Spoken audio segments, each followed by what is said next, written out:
as I saw more and more and got exposed to the surgical management of these diseases, many of which are preventable, okay, and I'm talking about the surgeries themselves, right, particularly spine surgery, I started asking myself questions like, is there a better way?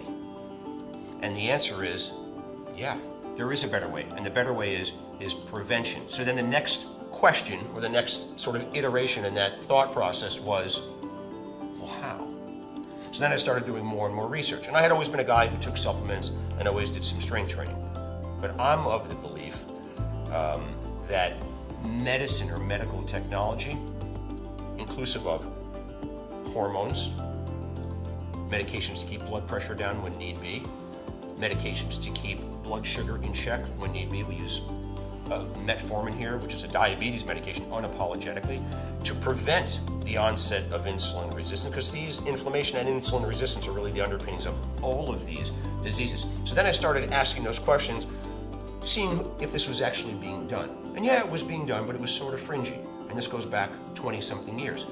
But now it's gained a lot of traction and momentum. And here you go. And now everybody's sort of jumping on this bandwagon of, hey, we can not only treat disease, but we can prevent disease by treating the disease risk factors. So the risk factors for disease we can treat. And that's what we do in our clinic here. That's the central tenet of the clinic. That is the treatment, not of the disease itself, but of the early manifestations of the disease, or so-called risk factors for disease. And we're very, very successful at it. I mean, we really are successful. And I believe, we don't have these longitudinal studies that go out 30 years, ultimately we will, obviously, but I believe that your health resides in your biochemistry. If you keep your biochemistry right, long-term, by using those 5 pillars: strength training, proper nutrition, supplementation, stress reduction techniques, and hormonal optimization. That's the way that you're going to ultimately slow the progression or the onset of these age-related diseases. Again, cancer, diabetes, heart attack, stroke,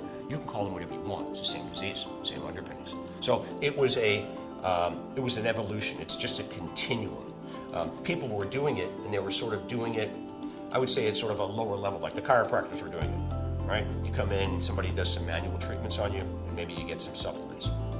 But it's much, much, much more highly evolved than that. It's not just you get supplements and somebody puts their hands on you. It's orders of magnitude more evolved, because now we're actually using medicines, right, to make people better. And that's an interesting concept.